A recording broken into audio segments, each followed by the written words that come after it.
ફરી વખત બપોરનો જે સમયગાળો છે તેમાં ક્યાંક ક્યાંક વરસાદની તીવ્રતાની શરૂઆત થઈ છે, જેમાં બપોર પછી 5-6 વાગ્યાના સમયગાળા દરમિયાન ગોંડલ, જૂનાગઢ, અમરેલી તેમજ ભાવનગર, ગીર સોમનાથ, ઉના, વેરાવળ, જેસર, પાલીતાણા આટલા કોઈ વિસ્તારોમાં સામાન્ય છાંટાછૂટી થાય તેમજ વંકલ, ડેડિયાપાડા, ઉમરપાડા, તાપી, નવાપુર તેમજ વાંસદા, ડાંગ, ભવનાથ, અંબોશી, કપરાડા, વાની, સતાણા, ખાડોલી આ બધા વિસ્તારોમાં પણ વરસાદ આપણને જોવા મળશે।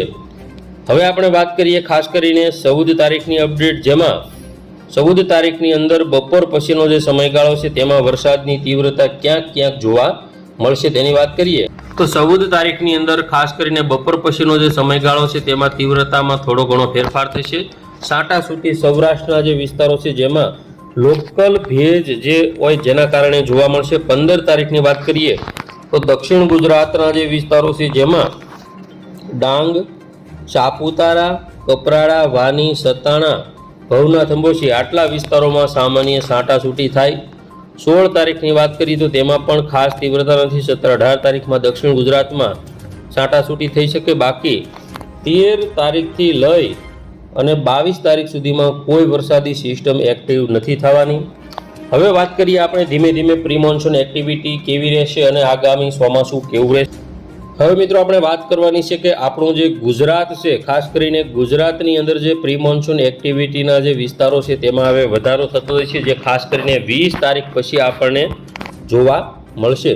તો આપણું ગુજરાત અહીં છે અને ખાસ કરીને ચોમાસાની જે ગતિવિધિ છે જે અહીંથી ધીમે બંગાળની ખાડીમાંથી કરી અને ગુજરાત તરફ આવનારું ચોમાસું મુંબઈ, મહારાષ્ટ્ર પછી ગુજરાતની અંદર આવતું હોય છે, જેમાં ખાસ કરીને વાત કરીએ આપણે તો જે આગામી જે આવનારું ચોમાસું છે કેરળની અંદર જે 27 તારીખે ચોમાસાની જે શરૂઆત છે કેરળની અંદર થવાની છે।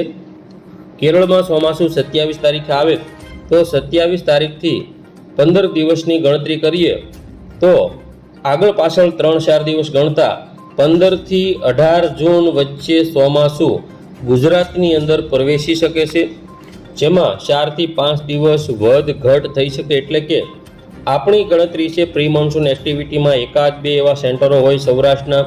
જો સાયક્લોન એટલે કે વાવાઝોડું સક્રિય થાય તો પણ ગુજરાતની અંદર વરસાદની તીવ્રતામાં ફેરફારો થશે અને પ્રી મોન્સૂન એક્ટિવિટીમાં 31 મે થી 5 જૂન વચ્ચે ગુજરાતમાં વરસાદ થઈ શકે। પ્રી મોન્સૂન એક્ટિવિટીનો વરસાદ જેમાં સૌરાષ્ટ્ર અને દક્ષિણ ગુજરાતના વિસ્તારોમાં ભારે વરસાદના વિસ્તારો જોવા મળે છે, કારણ કે છેલ્લા 2 વર્ષથી સૌરાષ્ટ્રના જે વરસાદના વિસ્તારો છે તેમાં મોટો વધારો થયો છે। તો આગામી સમયમાં જો સાયક્લોન બને તો અરબ સાગરમાં તે આગળ વધી અને ગુજરાતની નજીક પહોંચે તો સૌરાષ્ટ્રમાં વાવણી લાયક વરસાદના વિસ્તારો વધે અથવા તો વરસાદ ખેંચાય, પરંતુ ખાસ કરીને 25 જૂનથી જે ચોમાસાની જે ખરેખરી શરૂઆત થશે, કારણ કે આદ્રા નક્ષત્ર 21 જૂને બેસે છે, ત્યાર પછી ગુજરાતમાં વરસાદના વિસ્તારો વચ્ચે સારામાં સારો વરસાદ થશે। જૂન મહિનાની અંદર 18 જૂનથી લઈ 30 જૂન સુધીમાં સારા વરસાદ છે, તેમજ જુલાઈમાં પણ મધ્યમ અને સારા વરસાદ છે, ઓગસ્ટમાં માપસર અને સપ્ટેમ્બર મહિનાની અંદર સૌથી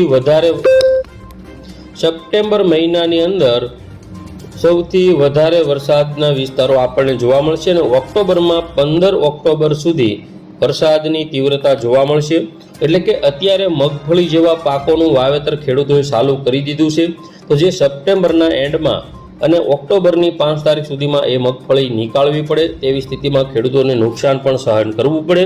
તો હજુ આગામી 20 તારીખ પછી મગફળીનું વાવેતર થાય તો તે ખેડૂતો માટે સારું ગણાય। તો ખેડૂત મિત્રો, આ હતી વરસાદની અપડેટ। આવનારું ચોમાસું કેરળથી શરૂઆત કરીને 15-18 જૂન આજુબાજુ ગુજરાતમાં પ્રવેશ કરી શકે છે। હવે જોઈએ પવનની ઝડપ। આજની વાત કરીએ તો કચ્છના દરિયાકાંઠે 40 જેવી પવનની ઝડપ રહેશે। સૌરાષ્ટ્રમાં કોઈ સ્થળોમાં 40 કિલોમીટર પ્રતિ કલાક।